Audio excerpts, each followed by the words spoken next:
In this video, we're going to be looking at the story of an evil E flat and Beethoven's efforts to fight it off and let the piece end in C major and not C minor. This is video 3 out of 3 where we're checking out Beethoven's Waldstein sonata. We've done the first movement, we've done the second movement, and now we're about to finish out one of the greatest pieces ever written. Now, last time I did leave you guys a little bit on a cliffhanger. We talked about the second movement, how it's in the key of F. It has some crazy chords right from the first measure. We're not going to get in here today, but we want to know at the end of this piece how we're going to return to F.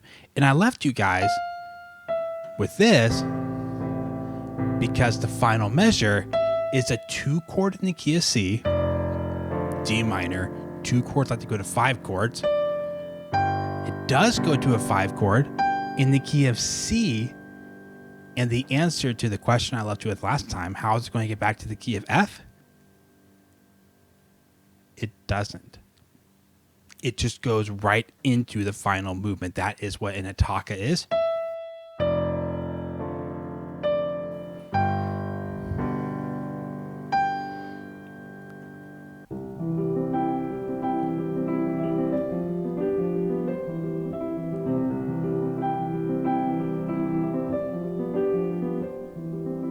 And that is our main melody of this final movement. Now, before we get into too many details, notice here at the beginning that Beethoven himself calls this a rondo. I typically like to look first and then talk about form as we go along. But just so you know, rondos are pretty standard. Typically, we're going to have a main area, main section, main melody, then go to a second section, second melody, then go back to the A section, and then go back to the main one. Go to something completely different, again, different from anything we've heard before, and then go back to the main one again. Kind of think of rondo as being a returning to a main melody. So this right here is our main tune that we should be returning to throughout the piece. Then Beethoven immediately does it, starting on a 5 chord.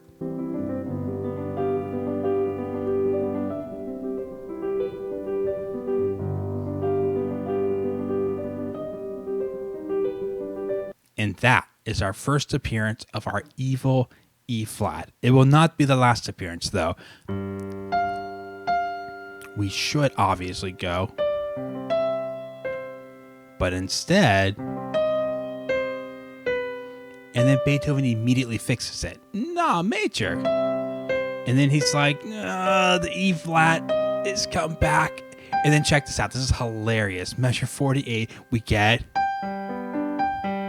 It is E flat. It is.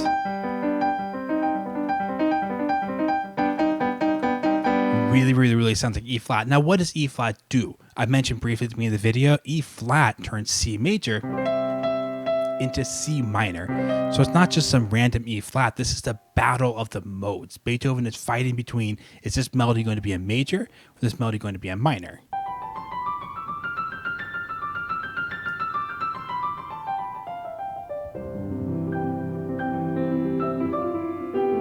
Now, this is just our main tune again, restated with a different texture. You're going to notice this a lot in this piece. He could have, at this moment, gone on to our second section. That is a perfectly reasonable choice.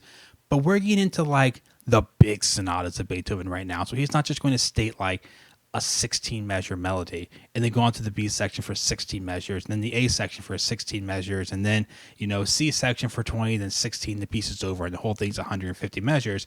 No, we're getting to big territory Beethoven. So it's like, yeah, we just did that entire statement of the melody, which was a pretty long main tune, and now he's going to redo it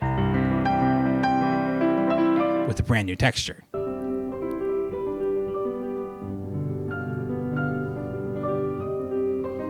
And there's our old friend back in, right?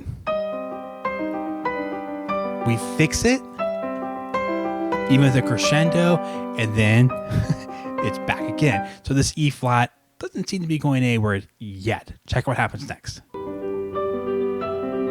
Happy, sad,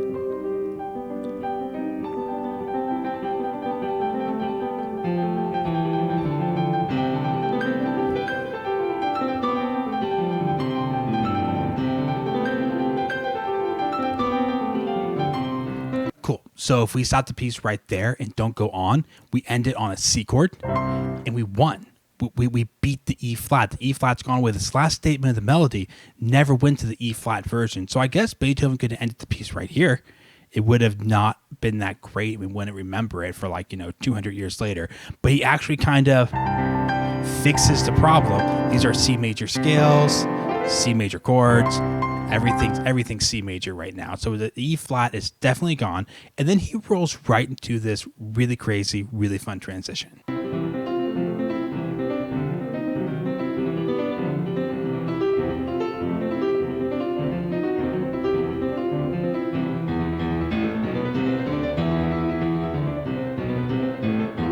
So what are we doing right here? Well, we're in a rondo.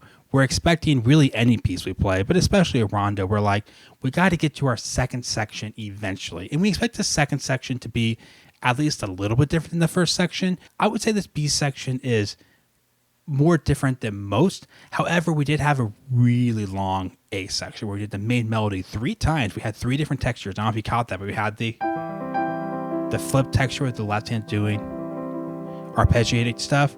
And the right hand's playing the melody. We had the octave version. Oops, octave higher. Then we had the trill and the scale version. So we've had 3 different ones, and now we're going to a new section. So it is pretty different. It's also really cool stuff.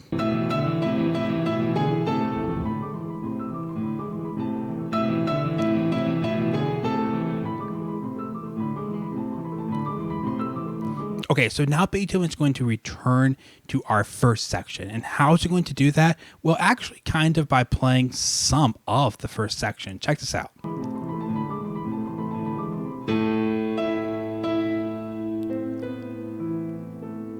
That is our first melody,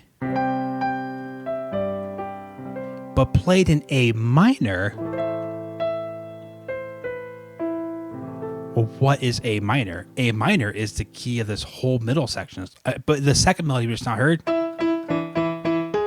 this middle section's in the key of A minor. So we're going to have the key of C, middle section, the B section's in the key of A minor. And now we're doing our first section melody, but in A minor. So are we going to continue it in A minor? The answer is no. Well, what's that? That's our original melody, but in F, right? We're in the key of C. Our original melody starts on G, which is the 5th of the scale. Then A minor. Now F. And then finally G. And the melody changes slightly. So what is all that? It's all G7 chord. G, B, D, F natural, G major chord with a minor 7 on top makes a G7 chord. G7, the 5-7 chord, is always the gateway to get back to a key. If you play a 5-7 chord, you should expect it to resolve down by 5th. So what Beethoven does here is he plays our melody in A minor, which in retrospect is a 6 chord, and then F, which is your 4 chord, and then your 5 chord, and he just hangs out on this. Now, this is going to become important later, but you notice the melody shifted for the G7 chord, and he just arpeggiating a chord. What happens with lots of Beethoven is sometimes ideas are melodic, sometimes they're rhythmic, and sometimes they're both, obviously. But sometimes he develops a melody purely based on the rhythm, even if the notes can be slightly different. And we're going to see some more of that in a little bit, but this is actually the way he sneaks back into the beginning. How do you resolve a G7 chord? I just told you. It wants to go to C. Now, one thing I would say is kind of weird here, but it works, is Beethoven recaps the beginning. And then he recaps it with that E flat again, E natural, E flat again, goes back to the octaves which was our second texture. He even does the big version of it with the scales and the trills and everything in this section. So he actually recaps the entire A section. So just to recap, so far, we have an A section, a big A section where he does a melody 3 times in its entirety. He goes to kind of a quick transition, then goes to our second melody, and then he uses that key to get back to our original theme. Then our original melody is played in its entirety. But this is where rondos tend to get crazy. Now, I touched on this very briefly at the beginning of the video, but let's dive in a little deeper right now. We often have what we call 5-part or 7-part rondos. Mozart or Beethoven says rondo. What we expect is to have a main melody like this one that keeps returning. Now, the fact that this melody returned 3 times at the beginning before we moved on sections is not really what we're talking about. It's more the fact that we have a main tune. We should go away from that tune to something different in the B section. And then we need to go back to the main melody again, okay? And then we need to go to something different, like a C section. So you have A, B, A, C, but we haven't had C yet. So C should be totally different and often the most contrasting of the sections. Typically, composers make this the most dramatic. And then we go back to A. Well, that would be 5 parts. Then you could have a coda at the end. But this is what we're expecting. And you kind of are geared up when you listen to a rondo again for the C section to be the most different of the sections. And this does not disappoint. Check it out. Here we go.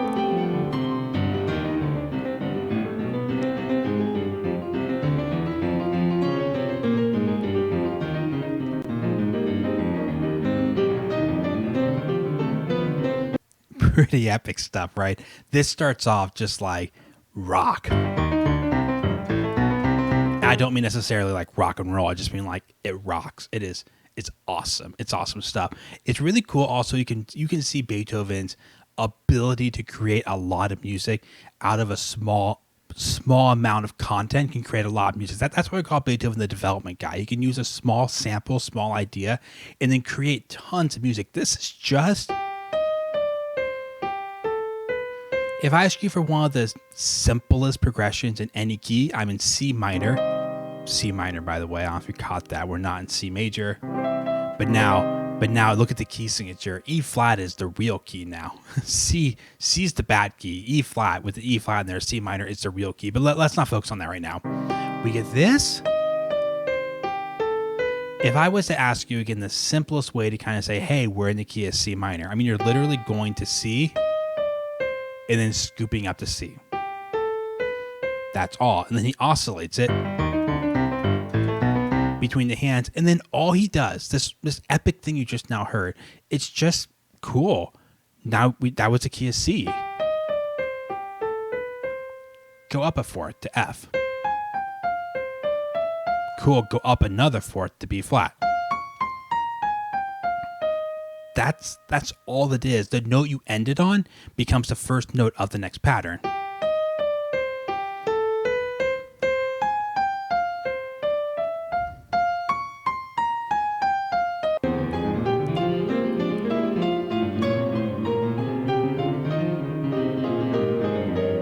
Okay, so what we'd have there, the exact same thing. The right hand's still just going, okay, go to F, go to B flat. But then we do get something a little different here. Check this out.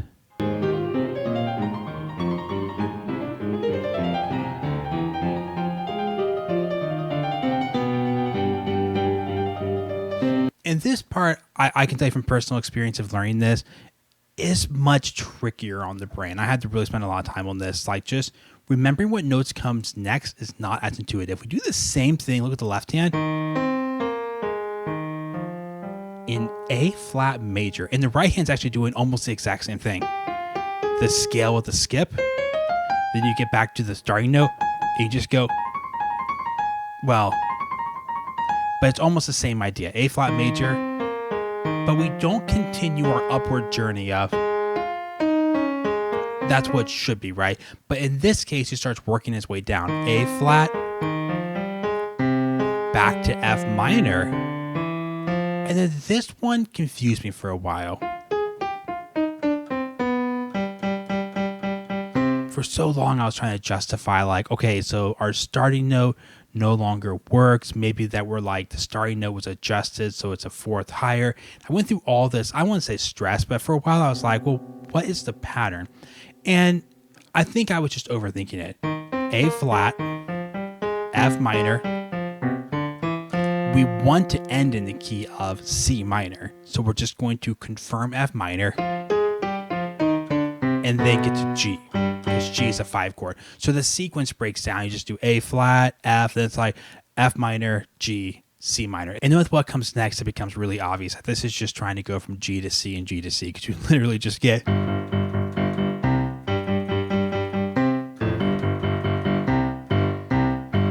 So at this moment, we have to be thinking we are ready to go back to the beginning. Like we had an A, B, A, C section. The C section's been good. It's actually one of the things when I first looked at Waldstein that made me really want to play it. I was like, that is awesome. Just looking on the page, it looks awesome. But now we're ready to go back to something like,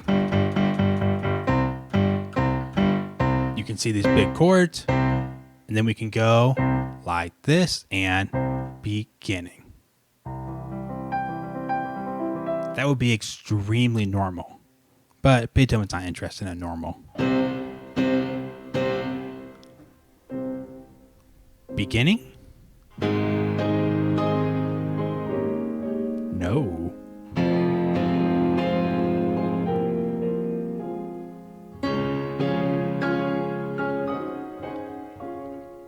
And this is where Beethoven's development of the melody is just going to go off the walls. First of all, this whole middle section has been in 3 flats. Like I told you, the E flat's winning right now. This is the war of E flat versus E natural. And we actually had to go to the key of 3 flats and add E flat. But now not only that, not only is it C major versus C minor, but now we're actually in A flat. Oh, I mean, obviously there's an E flat in the key of A flat, right? Also the section, like I said, is showing Beethoven's brilliance in development. He's just going to really develop our main idea. In a way, we did go back to the beginning. But instead of it being that exact melody in that key, now we get... And Beethoven goes, no, let's try it in F minor. Now, we kind of saw this trick earlier, right? Earlier in the piece, we saw this trick of going, it was in the key of A minor after this section we got, and then F, and then G. So it's kind of similar, A flat, F, except D flat. Let me scroll down and stay in D flat. Stay in D flat.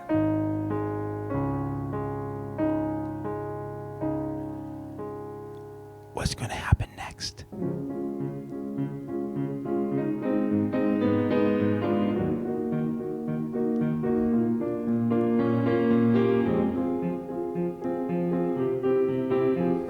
That's one of the most satisfying things to play. If you just want to have some fun with it, even if you're not advanced enough to play the rest of this piece, just look up these measures. They are really, really fun to play. But then we get this.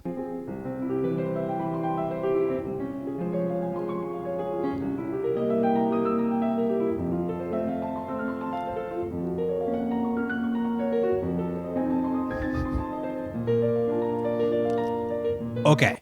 So hidden in the midst of all these arpeggios, and obviously the focus when you first learn this or first hear it, it's hard not to just focus on the arpeggios because they're so prominent and they're really cool arpeggios. I mean, like C major 7 arpeggio, lead directly to D flat major 7 with a C in the bass arpeggio, and then this E diminished, but it still has the major 7 on top.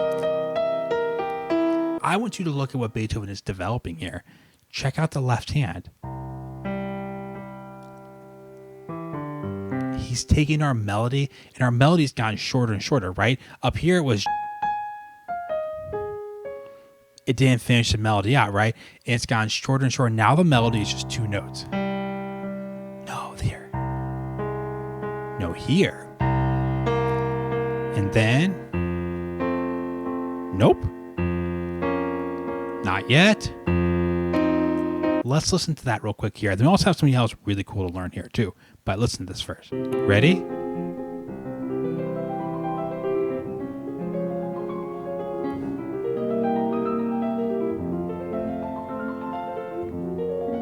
Okay, and I have one more really fun thing. I almost thought about not getting into this, but you guys can handle it. This is actually subtly one of the coolest things about this. In music, we typically have 4 measure groups, sometimes 8 measure groups. Sometimes there's a 5 plus a 3 that's really an 8 in disguise.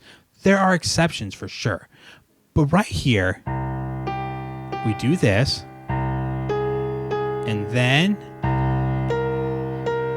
and it restarts here. Then you do this one, and then it restarts here, and then here. So we expect something like 1, 2, 3, and we expect 4.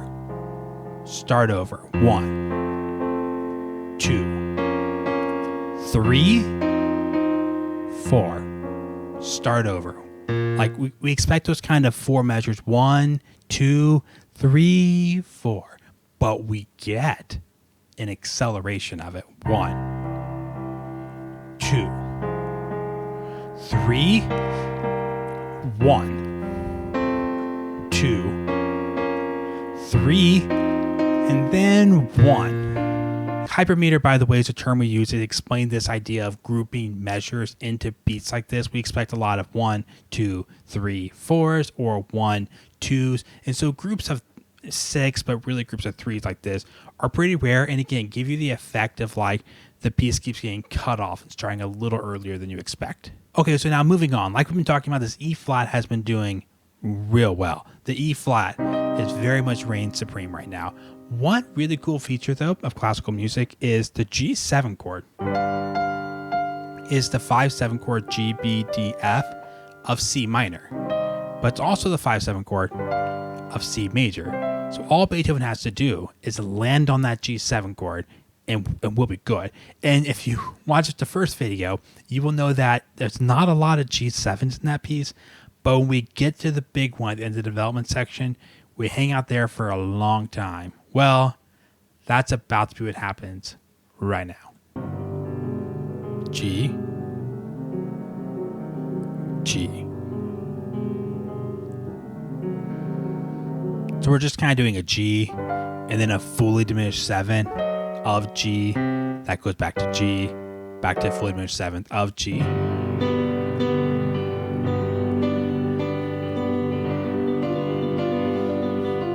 It's easy to hear those and think, oh, Beethoven's just trying to fill out the texture. No, think about the piece. Remember, that's our melody.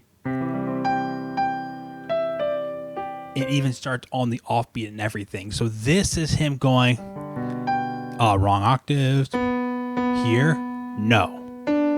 There, no. No, and then our 2-note melody. We've been reduced down to only 2 notes left. We had a bigger melody. It got shorter and shorter. Now we have 2 notes. Now it becomes 1 note for a second.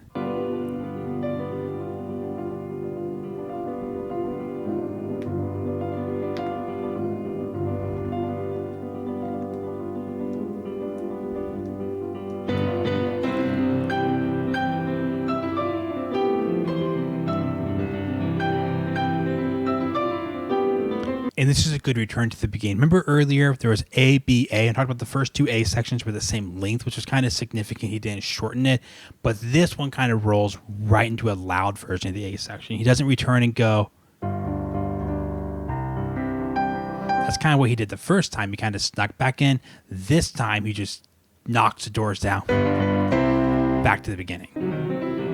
And now this is the same transition we had earlier. So right now I told you that we could be a 5-part or 7-part rondo. We don't really know yet. This is the transition we had from the end of the A sections. Now we're expecting to go back to, except that was in the key of A minor the first time. So we probably need to transpose it to the key of C major or C minor. Yeah, we'll see. Now, we've seen this in lots of sonatas we've looked down the channel before. We often extend the transition the second time because we're trying to get to a different place. It could be what we do here. By the way, I made a whole video mostly focused on this section called like Beethoven invented pop music. I think it's a really cool chord progression that doesn't fit in with typical classical expectations. You can check out the video if you want to. I'm not going to get into the chord progression today because I could talk for like 10 minutes about it, and this video is going to be long enough without the discussion. So if you're curious about this chord progression, it's really cool. I made a video called Beethoven invented pop music or something lame like that, you know. So check that out if you want.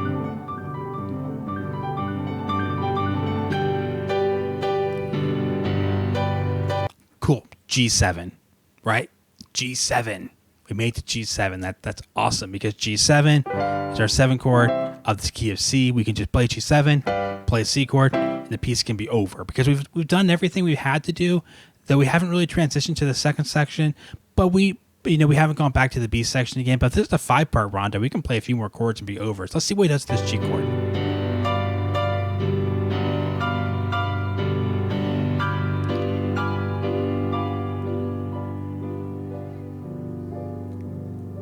That's a great chord, by the way. G7, add the A flat on top, which sort of insinuates the key of C minor. It doesn't have to, but definitely kind of implies C minor over C major. Keep that in mind.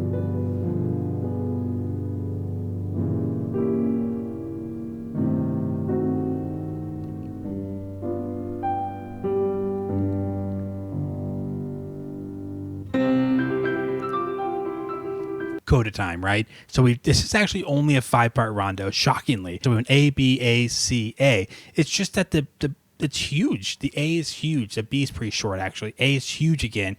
The C section is ginormous.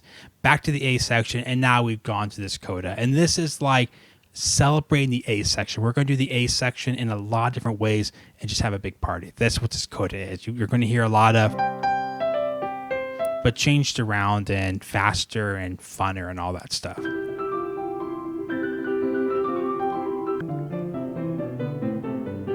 Now, once again, we could just resolve this G chord.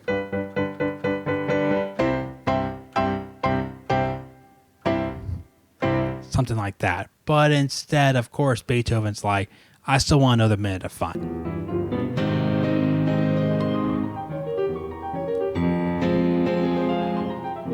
So don't miss the fact that we went to A flat just like earlier, but don't miss what we're doing. We're developing our original melody still. It's the 2-note version of it, right? Then arpeggio is arpeggio.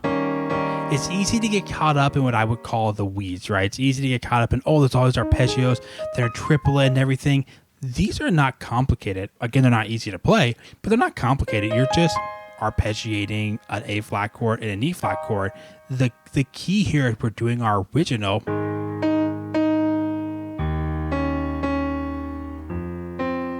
developing our original 2-note melody, the very first 2 notes we play in the right hand, well, the left hand of this piece up on top. Scroll too far.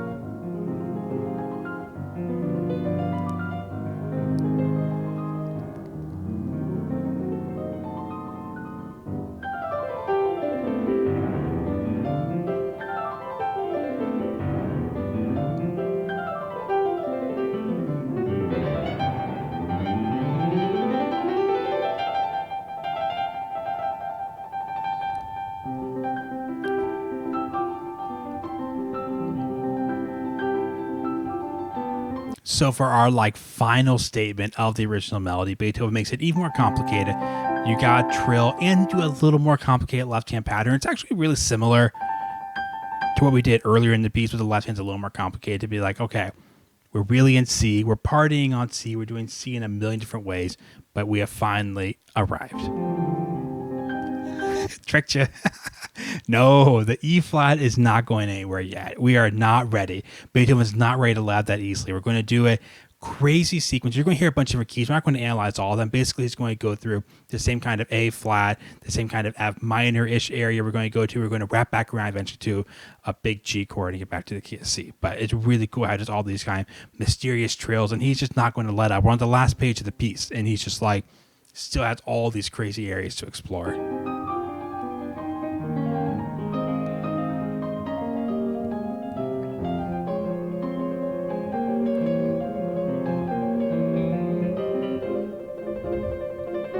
And this is our chord, the augmented 6th chord. It's just the first one. No, I think there was one earlier that we just kind of breezed through quickly because we're not going through all the chords, obviously, in a 500 measure piece or whatever. But in the first movement, there was tons of augmented 6th chords. The second movement started with an augmented 6th chord, but this one right here does exactly what they should do. You're literally adding the F sharp to make going to G more intense.